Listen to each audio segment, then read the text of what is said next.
Shalom saudaraku yang dikasihi Tuhan. Kembali bersama dengan kami Adonai Ministry. Kita akan beribadah pada pagi hari ini. Baik semua kita yang ada di tempat ini maupun yang mengikuti secara live streaming maupun siaran tunda, mari kita beribadah bersama. Mari kita menikmati hadirat Tuhan. Kita mau menyembah Dia, kita mau mengagungkan namanya. Dan terlebih lagi kita mau mendengar Tuhan berfirman dan bersabda melalui hamba-Nya. Mari kita persiapkan hati kita. Kita mau datang kepada Dia. Kita mau berdoa. Bapa dalam surga, terima kasih karena kebaikan-Mu, karena kemurahan-Mu dalam kehidupan kami. Kami bersyukur Tuhan kalau pagi ini Tuhan, hari ini kami boleh ada. Dan kami boleh bersama-sama menyembah-Mu, mengagungkan nama-Mu, beribadah Tuhan kepadamu. Tuhan pimpin kami, setiap kami Tuhan. Baik kami yang mengikuti secara live streaming, Tuhan kami percaya kami akan diberkati dalam ibadah ini Tuhan. Setiap kami Tuhan yang mengalami penderitaan, mengalami sakit penyakit, maupun kami yang ada masalah dan sebagainya, Tuhan kami percaya ibadah ini menguatkan kami, bahkan memberikan mujizat bagi kami Tuhan. Kami siap Tuhan beribadah mengagungkan nama-Mu. Biarlah kami diam di hadirat-Mu dan kami menikmati hadirat Tuhan dalam ibadah pada saat ini. Terima kasih ya Tuhan. Hanya dalam nama-Mu kami sudah berdoa. Amin. Mari kita memuji dan menyembah Dia. Kita mempenuhi hati kita dengan hadirat-Nya. Diam di hadirat-Mu.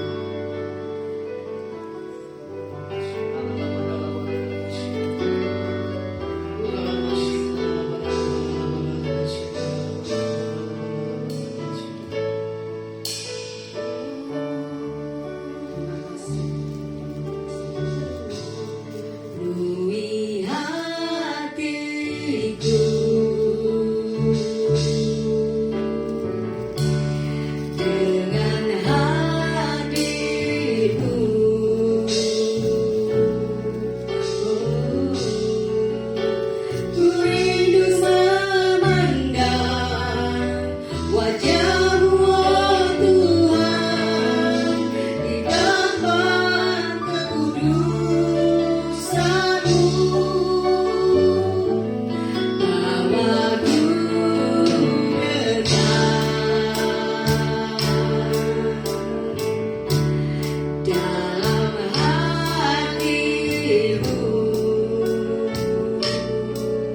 anugerah-Mu yang begitu besar Tuhan. Penuhi kami saat ini Tuhan, dan ibadah kami saat ini Tuhan.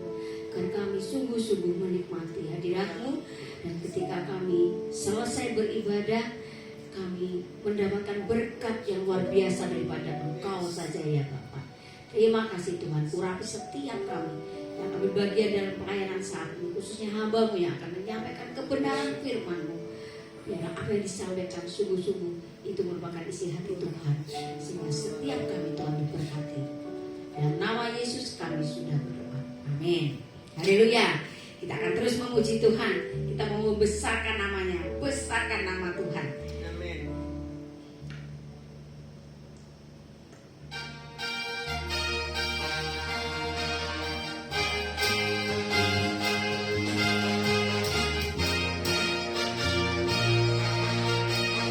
Besarkan nama Tuhan. Besarkan nama Tuhan, pujilah Dia.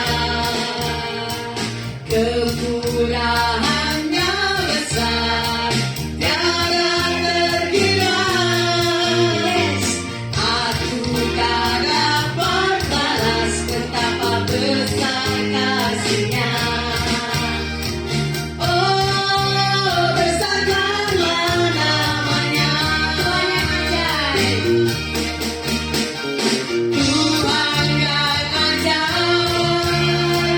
Tuhan yang kuasa.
kita mungkin di dunia ini punya kekasih yang luar biasa ya bagi kita ya.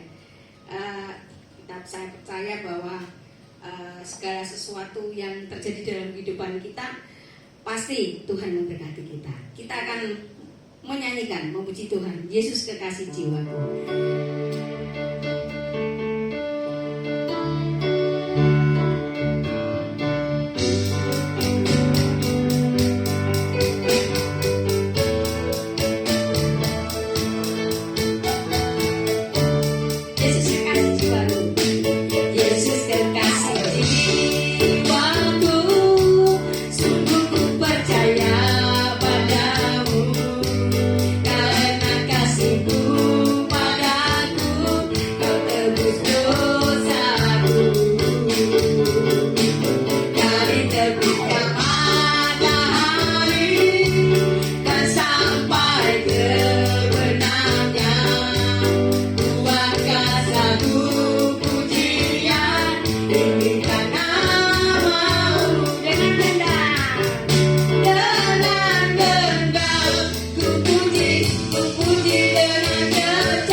Ibarat tanah yang siap untuk ditaburi firman-Nya, yang selalu rindu akan firman Tuhan. Kita akan menyanyikan lagu Engkaulah Tuhan yang senantiasa dalam kehidupan kita, yang menguatkan hati kita. Ibarat tanah kering yang merindukan air, kita merindukan suara Tuhan pada saat ini.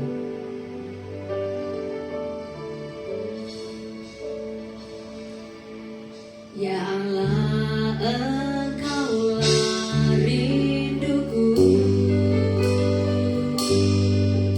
jiwaku haus kepadamu,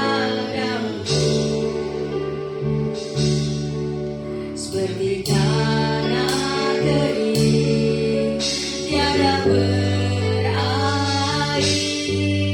Tanda aku menantikanmu,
Dalam berkat Abraham, Ishak, Yakub melimpah bagi setiap kami.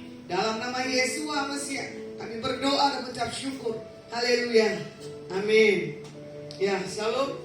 Saya bagikan firman tentang pelayan Tuhan yang prima, ya. Sebagai pelayan Tuhan yang prima. Contoh, ya. Kemarin kan hidup dalam kerendah hatian. Itu gak gampang. Coba kita belajar rendah hati di lingkungan keluarga. Wah, itu sulitnya luar biasa. Di saat itu proses, di saat itu keadaan, bagaimana sikap kita di hadapan keluarga kita. Respon kita itu yang menentukan siapa kualitas setiap kita, ya. Makanya hidup dalam kerendah hatian Tuhan. Nah, hidup di dalam pelayanan yang prima, excellent service. Biasanya orang yang punya excellent service itu departemen apa? Nggak ada departemen yang baik. Semua butuh jawab sendiri. Ya, pelayanan yang excellent adalah pelayanan yang dimulai dari hati. Ketulusan, kemurnian, kejujuran itulah yang orang akan lihat dalam setiap sikap sebagai kita anak-anak Tuhan. Polisi pelayanannya gimana? Halo, saya anak polisi loh. Pak, mengayomi polisi. Menurut kamu polisi mengayomi gak? Tuh kan, mengayomi ini harusnya. Tapi namanya pelayan excellent harus maksimal. Dokter maksimal gak? Jangan bilang iya. Ada duitnya. Semua ujungnya UUD, bukannya undang-undang dasar. Ujung-ujungnya duit. Semuanya serba duit. Hari ini siapa yang gak butuh duit, angkat tangan. Pasti gak ada yang mau angkat tangan. Tangan pasti keluar. Semua orang butuh duit. Ya. Bagaimana saya membutuhkan satu pelayanan yang prima dimanapun saya berada, tetapi tidak punya kata maksimal. Contoh, sebelum dioperasi tangan, banyak dokter yang saya temui. Tapi jarang saya temuin dokter yang punya satu hal ketulusan, maksimal melayani setiap umatnya. Biasanya cepat selesai. Dia kan kita bayar, bukannya dia yang bayar kita. Tapi kenapa dia melakukannya seperti itu? Contoh, saya melayani bukan harus dibayar. Saya melayani Tuhan, Tuhan yang bayar di atas siapapun juga. Nah, itu yang dikatakan begini, sikap seorang pelayan, nggak lihat waktunya, nggak lihat situasinya, nggak lihat keadaannya, nggak lihat kehidupannya. Ini saya lagi enak badan loh. Dari kemarin terlalu mahal saya punya hidup, nggak boleh kena gerimis atau hujan, langsung ambruk deh. Itu penyakit saya dari dulu. Makanya saya bilang, Tuhan kenapa sih nggak kasih penyakit yang elit gitu kan? Nah ternyata ini rekan-rekan dari kemarin katanya pulang kena guyur hujan. Saya pun juga sama. Sedikit aja saya lompat ke situ tanpa, misalkan ya, tanpa ada tutup kepala, itu repot. Ini saya selalu pakai kantong plastik kresek. Kalau orang kadang malu, Bu, jangan pakai kantong kresek, Bu. Saya bilang nggak apa-apa, yang penting ada, ya kan? Loh, begini loh, Bu.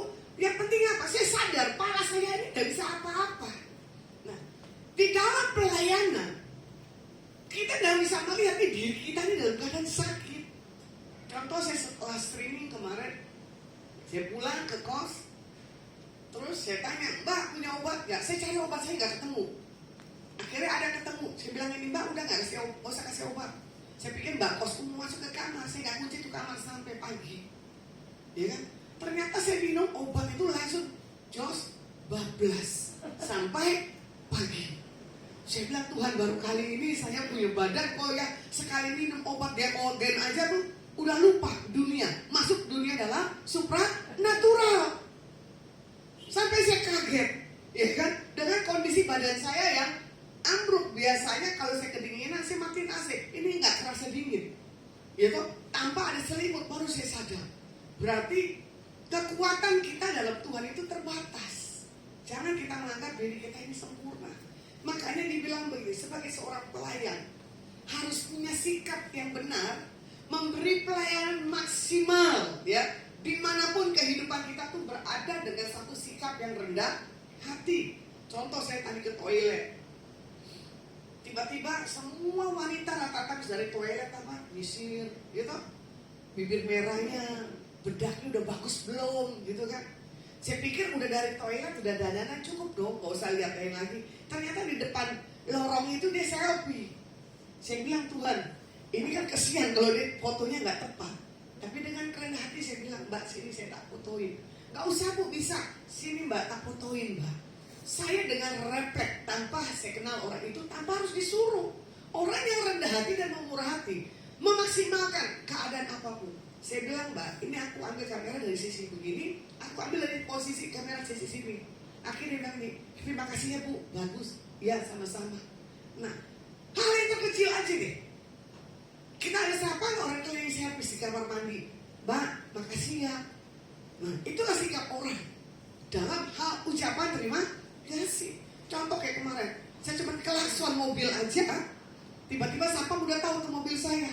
Dia lupa tutup palanya, basah semuanya, cuma mau geser itu yang orange ya. Tapi setelah itu saya bilang ini, Pak maaf ya, sampai kamu keguyuran begini, harusnya jangan pakai pelampang orange Pak, di hujan-hujan begini. Kalian sudah nggak ada payung, nanti kalau sakit gimana?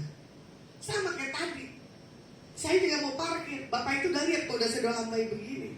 Terus saya sapa, Pak udah makan belum? Dia bilang udah. Makan apa Pak? Makan ini. Mau makan bareng sama saya nggak? Enggak Bu, sudah. Ya kan? Nah, bagaimana sikap hati kita di atas orang di bawah itu tanpa melihat? Tapi otomatis orang yang pasti kita sapa dengan kemurahan hati dan rendah hati berjumpa dengan kita, dia punya sikap yang benar. Tanpa harus disuruh, refleks. Rata-rata orang disuruh mesti ada pulus. Bahasa apa itu? Hah? Bahasa Arab, ya itu dia. Harus berpulus. Panjang bahasa Arabnya, pulus. Tanpa ada pulus orang tidak akan bertindak. Makanya humility building from heart. Kerendahan hati dibangun dari hati. Kalau dasarnya hati kita baik, sampai kapanpun itu baik, tidak akan terkontaminasi. Kita lihat ya, Amsal 22 ayat yang keempat. Ganjaran kerendahan hati dan takut akan Tuhan adalah kekayaan, kehormatan, dan kehidupan. Makanya kalau orang yang rendah hati, orang yang punya takut akan Tuhan, itu pasti ada kekayaan, ada kehormatan, ada satu hal kehidupan yang tenang dan aman. Kalau orang yang gak pernah rendah hati, pasti dia punya hal ketakutan dan kekhawatiran. Ya, banyak saya melihat, kebanyakan setiap anak-anak Tuhan punya hidup sebab ketakutan. Aduh, ketinggalan kunci. Aduh, ketinggalan jam tangan. Semua sebab aduh. Kalau hilang, pasti ngamuknya luar biasa. Kalau dicuri, pasti marahnya luar biasa. Makanya kerendahan hati itu dilihat dari sikap apapun orang itu ada. Ya, makanya di sini juga dikatakan Mazmur 37 ayat ke-11. Orang yang rendah hati akan mewarisi tanah itu dan menikmati kemakmuran yang berlimpah. Ini kunci jawaban orang yang rendah hati. Kemana-mana itu enak, ya kan? Kemana-mana gitu. Gimana?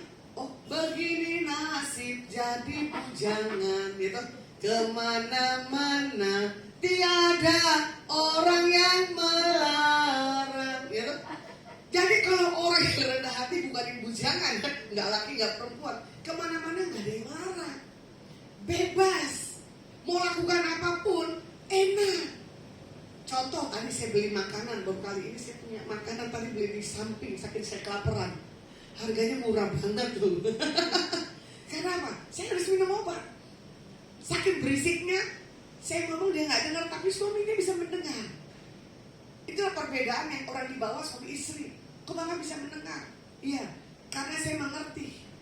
Apa ibu punya suara? Saya bilang, Ciami, berarti Bapak dengar apa suara Tuhan. Saya bilang gitu kan. Saya bisa dengar apa suara ibu dari bawah, saya bisa dari atas. Saya pikir saya pesan makanan dilempar gitu toh. Ternyata enggak, Bapak itu jinjit. Sementara ada itu apa? Dak-daknya ya, bisa naik itu, tapi Bapak itu nggak mau naik itu dak-daknya. Tapi Bapak itu dengan rendah hati kasih begini, terus uang kembaliannya taruh di dalam plastik. Saya pikir, wih Tuhan ini mau menang semua. Udah kelaparan, kita belinya dengan keterbatasan waktu, gitu, tapi dengan maksimal. Nah, di situ saya melihat bagaimana saya posisi di atas, pedagang itu di bawah, dan ada orang yang makan di bawah melihat saya di atas, ya. Tapi tidak menganggap diri saya ini, kenapa sih mau beli nggak pakai turun? Biasanya kan orang begitu. Contoh, saya ulang lagi di kesaksian di Gang Baru. Saya mau ke tempat busuan, ada tukang sayur punya apa namanya? Lapak. Terus ada bapak yang berdiri, tangan saya baru buka pen, ya. Saya pakai bungkusan. Hari itu saya lempar dulu tuh barang yang saya bawa, saya mau parkir motor. Saya bilang, Pak, maaf, boleh nggak motornya digeser? Bapak yang berdiri ini mau dorong, tiba-tiba bapak yang punya lapak, jangan, biarin, dia turun aja sendiri. Saya bilang, ini orang belum tahu siapa saya. Saya jaga hati saya tidak marah. Ternyata saya pencet itu rumah busuan. Yang punya lapak itu diem. Karena apa? Dia numpang pas di depan rumahnya. Nggak dibuka, saya kesebel, ternyata dibuka. Saya masuk, saya bawa tuh tank-tankan saya yang besar. Terus di dalam saya bilang gini, busuan, kamu yang tegur orang itu atau saya yang tegur orang itu? Itu orang nggak sopan. Itu orang mempermalukan. Nama pasar di tempat itu namanya orang belanja, ya. Kenapa juga parkir di situ, taruh barang juga di situ tanpa kalau nggak kamu izinin gimana? Busuannya diem. Pegawainya bilang, yang mana Bu? Itu pas di depan pintu. Saya bilang gitu, cuma mau geser aja nggak bisa. Emang itu udah biasa. Bayangin, saya ngomong dijawab dengan pegawainya, emang itu udah biasa. Tapi kalau kita tersulut, betul nggak? Oh begitu ya, begini ya. Orang kan paling demen ya. Cerita tiba-tiba dikomporin, makin meluap, panas. Tapi saya jaga hati saya. Setelah saya selesai, saya turun. Ada 2 orang pedagang lihat saya. Ibu pendeta, ini saya kasih makanan. Oh ya makasih, nggak usah, saya bilang itu. Tapi saya dipaksa makan, dikasih. Sama yang lainnya. Bapak itu lihatin saya kebingungan. Ada satu itu ibu udah setengah bayar. Dia bilang apa? Dia tidak mengerti titik permasalahan, tapi dia jawab. Dia bilang apa? Saya jawab lagi dengan baik, ibu maaf, kalau ibu nggak mengerti jangan menjawab. Saya bilang gitu kan. Dia bilang begini, salah meneh. Ibu, salah meneh yang mana ini? Saya bilang gitu. Ibu tanya dulu dengan pedagang ini, dia normal apa enggak, laki-laki apa enggak? Saya bilang gitu tuh. Kalau laki-laki dia tahu ini saya perempuan. Kalau dia tahu ini kan tangan saya kebungkus, walaupun saya pakai jaket. Saya bilang, ini pun saya terpaksa bawa motor. Karena apa? Kepepet. Saya bilang begitu. Akhirnya bapak itu nggak bilang maaf, nggak bilang apa. Itulah karakter, nggak kerendah hatian. Bahasa kasarnya begini, lu udah miskin jangan banyak gaya deh, gitu tuh. Orang kaya aja nggak sampai begitunya, ya. Orang berpendidikan aja tahu sopan santunnya. Ini orang biasa-biasa loh. Saya kembalikan lagi kemarin, ya. Saya ketemu dengan orang desain terkenal di Indonesia, ketua HDI, ya. Dia biasa-biasa, saya nggak tahu, cuma saya bilang begini, kayaknya saya pernah lihat bapak ini sekilas ya di televisi, bapak ini orang penting loh, saya bilang begitu kan. Dia diam, tapi rekannya, dia bilang iya, orang ini begini-begini. Bapak saya lihat, bapak bisa mendengar loh atas benda-benda yang bapak punya. Karena orang ini masih ada keturunan kerajaan kota Jogja. Saya cium baunya masih darah biru, kalau paut darah merah. Ya, bukan daltonnya yang bisa mencium bau orang keraton, tapi Tuhan kasih tahu cium bau orang darah biru. Baru dia cerita semuanya. Disimpulkan begini, ibu apa? Jangan bilang saya dukun. Saya tidak dukun, tapi saya punya Tuhan yang besar, Tuhan Yesus yang dahsyat, yang memberikan petunjuk. Bapak, kalau bapak mau barang tumpasannya kasih saya nanti buang. Saya ada di lokasi Semarang dan ada di Jakarta. Saya minta nomor teleponnya, ternyata nomor teleponnya salah dikasih saya, ya kan? Malah bapak ini sebelum kita berpisah, ibu tolong ya WhatsApp chat saya. Gimana mau saya chat nomor dia salah? Orang pintar, orang intelek aja bisa salah ketik nomornya. Bayangin loh. Harusnya tadi waktu saya simpan saya miss call dulu ya, biasanya gitu. Ini sakit saya buru-buru karena apa? Takut hujan. Karena saya paling anti kena hujan, jadi saya lari-lari dulu. Langsung deh sampai naik motor, sampai di rumah hujan. Saya bilang puji Tuhan, untung sudah di rumah. Tapi di sini saya kena hujan, langsung hidung saya rontak, kepala saya langsung dahsyat. Nah, makanya dibilang begini, kalau orang punya kerendahan hati, kalau orang punya satu sikap sebagai pelayan Tuhan, apapun posisi kondisi, tetap Tuhan diutamakan dan pekerjaannya. Biasanya kalau orang udah sakit nggak mau melayani, betul lah. Jangan, saya ini lagi flu, ganti aja dengan pembicara yang lain. Wah itu jangan, ya.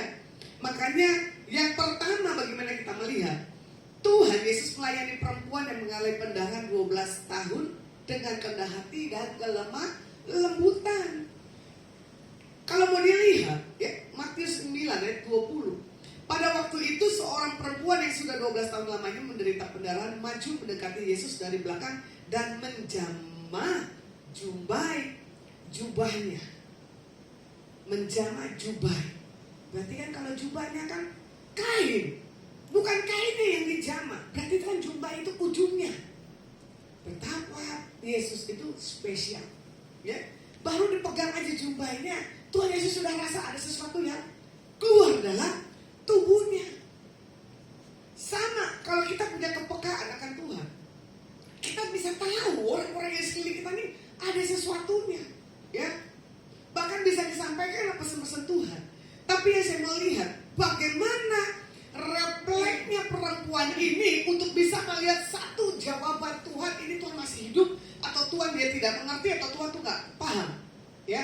Dia coba tes dengan pegang ujung jubah daripada Tuhan Yesus, dan Tuhan Yesus juga rasa ada sesuatu.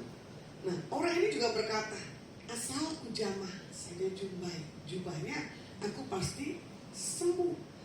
Pada tahun-tahun ini, katakan di hadapan Tuhan, open the door-ku Tuhan, pasti sudah disiapkan oleh Tuhan di depan, ya. Jangan takut, buat di pedalet ini 5784. Jawaban yang tertunda di tahun ini ada penggenapan. Kemarin saya sudah kesaksian, ya, bagaimana saya punya hidup, nggak ada pelayanan di bulan Januari, ya. Di bulan Februari juga sama. Saya cuma menyenangkan hati Tuhan. Tuhan pelihara, tak selalu selalu Tuhan menjawab doa, namun Dia beri terbaik di waktu yang tepat. Izinkanlah Tuhan turut bekerja, yang mustahil menjadi mungkin oleh karena percaya. Yuk nyanyi. Yesus mendengar lebih dari yang ku doakan. Yesus menjawab lebih dari yang ku harapkan. Dengan caranya di waktu yang tepat, ku kan melihat Dia jadikan semua. Saya melihat bukti cinta nyata Tuhan dalam setiap kehidupan saya. Tuhan perlengkapi biaya kebutuhan operasional saya selama bulan Januari tanpa harus ada pelayanan. Saya cuma hidup apa? Duduk di bawah kaki Tuhan, menyenangkan Tuhan, tidak dengan yang lain-lainnya. Makanya kadang orang bilang begini, gak ada Tuhan selain Tuhan Yesus. Iya betul. Tapi bagaimana kita punya sikap kita kepada Tuhan dengan mempercayai Tuhan dalam segala apapun setiap kehidupan kita, tanpa ada kita pikir ketakutan dan keraguan. Nah, bagaimana kita melihat kerendahan hati? Bagaimana kita lihat perjumpaan kita dengan siapapun yang tanpa kita mengerti? Tuhan tahu apa yang menjadi kebutuhan, bukan keperluan. Ya, keperluan contoh kayak pakaian. Keperluan contohnya pingin mau pergi ke satu tempat. Tapi namanya kebutuhan adalah yang satu patokan yang harus kita punya, kita siapkan hari lepas hari. Bagaimana kita melihat Yesus melayani yang kedua, anak-anak dengan kelemah lembutan dan tidak membeda-bedakan usia. Terkadang kita orang dewasa, contoh di gereja, anak-anak berisik, dipelototin, kadang pakai kode. Anak ini juga nggak mau diam, gitu. Tapi nanti orang tua ini punya sikap marah. Sementara Tuhan bilang apa? Jangan marah. Biar anak-anak itu datang kepadaku. Memang anak-anak punya ciri khas masing-masing. Contoh, waktu saya punya ponakan masih kecil, ponakan saya di 5-5 ini terlalu 3 yang aktif, 2 yang diem. Nanti kalau saya ada di tempat ibadah, otomatis si 3 ponakan saya ini berbicara, atau nanti suka ribut dengan abangnya atau kakaknya. Nanti yang di depan dan di belakang marah. Saya juga pelototin ponakan saya tidak bisa. Nah, akhirnya saya melihat dibawa anak ini dari kecil untuk tempat ibadah, untuk dibawa takut akan Tuhan, dia pegang komitmennya sampai di usia dewasa, bahkan dia melayani Tuhan. Ini kayak tadi apa? Si Oliver, ya, baru dapat sertifikat main drum, ya toh? Ternyata saya lihat boleh juga, ya. Makanya dibawa anak dari kecil itu untuk takut akan Tuhan, itu kan membawa dampak. Karena apa? Ada penjagaan, ada perlindungan Tuhan. Nah, di sini yang kita mau lihat. Nanti kalau Oliver sudah dewasa, jago main drum, contoh Oliver banyak disukai wanita, Oliver nggak boleh playboy ya. Biasanya perempuan-perempuan jatuh cinta dengan para pemusik tuh. Jelek jadi cakep. Ya, nggak ada duit, nggak apa-apa. Yang penting apa? Urapan. Kuncinya di situ tuh. Ya, saya juga dulu begitu. Karena prinsipnya begini. Minim ya Tuhan buat pasangan hidup saya, minim main gitar. Minim katanya. Ternyata yang orang suka saya bukan yang bisa main gitar, bisa semua musik. Tapi apa? Bukan kriteria saya. Ya, itu dia. Terkadang kita minta sama Tuhan jodoh yang dari Tuhan. Pas sudah jodoh di depan mata, nah ini pertanyaan lagi. Ini kebetulan Jovan lagi nonton. Ya, kemarin dia bilang begini, ternyata Bu Lasma cantik, pasti dulu laris, bukan laris. Nggak ada pasangannya. Ya, saya juga pakai pakaian Toraja. Jadi saya prepare body saya dulu dengan body yang sekarang sama. Ya, cuman sekarang ini saya untuk menepeskan perut itu ya nggak gampang. Ya, karena dulu saya sering olahraga, saya bikin perut saya itu six pack-nya luar biasa. Ya, tapi kalau saya buka baju masih adalah seksi-seksi otot bilangan saya. Makanya kalau orang melihat, wah ibu seksi ya, bagus ototnya. Iya, karena apa? Saya suka olahraga. Tapi kalau mau bilang berjalan dengan waktu, diuji ya, oleh keadaan, tetap rendah hati enggak? Posisi kamu lanjut usia, masih tetap semangat nggak? Gitu kan? Masih tetap punya senyum nggak? Gitu kan? Ternyata berjalan dengan waktu, sehebat apapun di masa muda, ada masanya kita itu stop. Jadi kalau saya lihat gini, ya Tuhan, udah turun mesin 3 kali ini, tapi kekuatan itu biarlah kekuatan dari Tuhan, bukan kekuatan yang dulu. Ya, karena kita flashback ke belakang. Kalau dulu, jangan bicara dulu. Kita lihat yang ke depan ini, ya. Makanya saya lagi beriman. Bagaimana saya punya kekuatan buat kehidupan pelayanan? Enggak tahu lah dengan caranya Tuhan ini seperti apa. Makanya bagaimana prinsip humility kemanusiaan itu?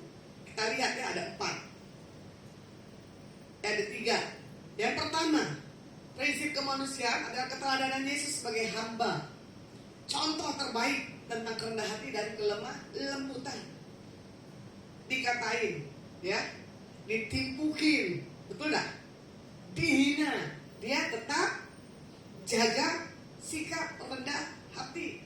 Nah sekarang Bu Grace, kalau saya lempar dengan air panas, marah enggak? Pasti marah, betul enggak? Pasti kulitnya mengelupas.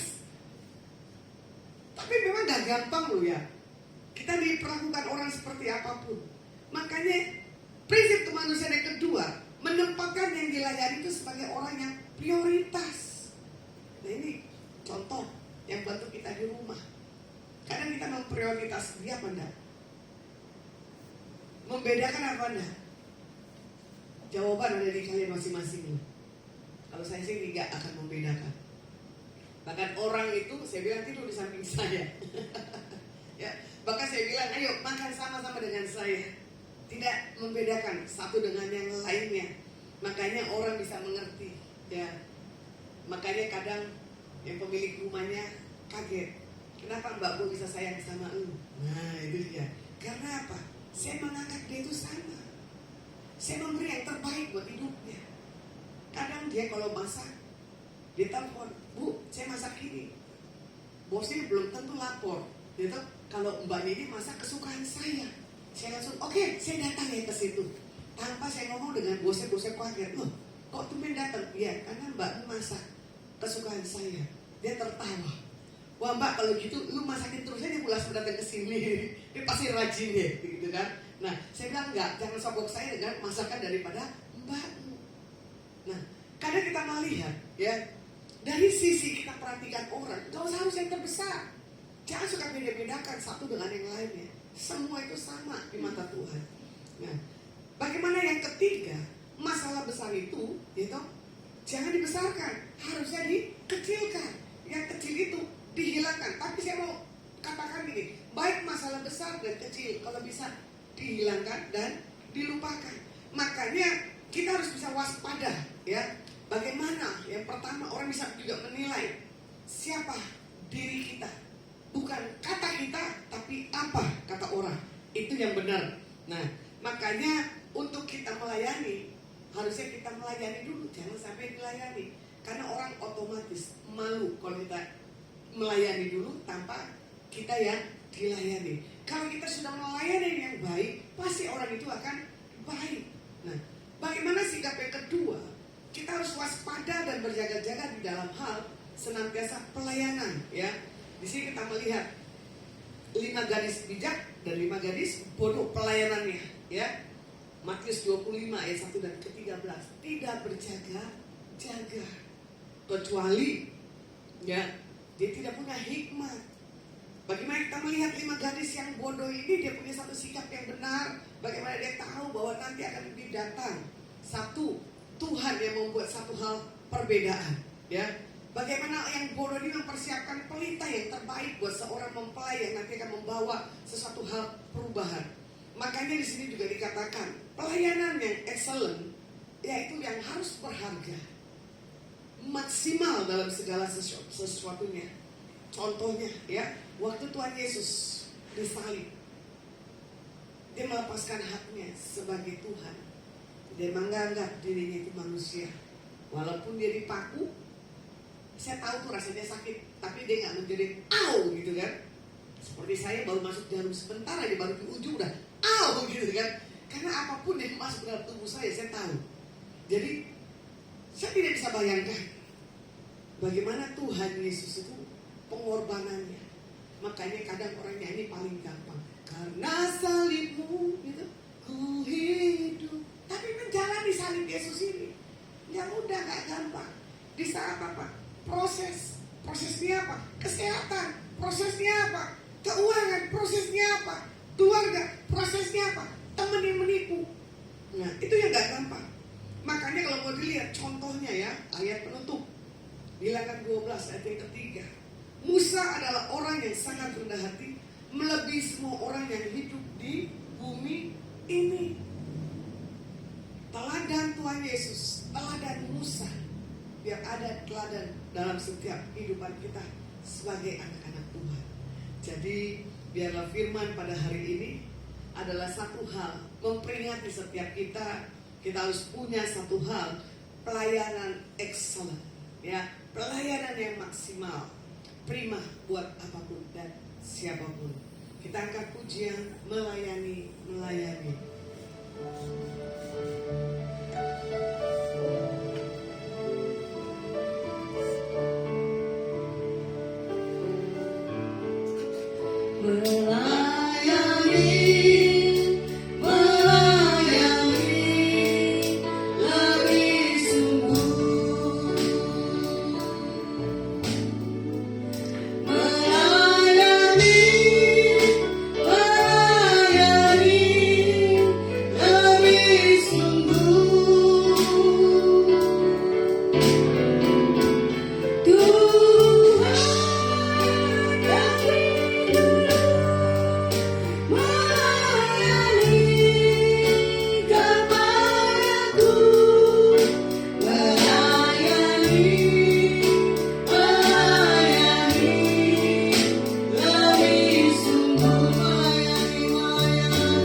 memiliki motivasi.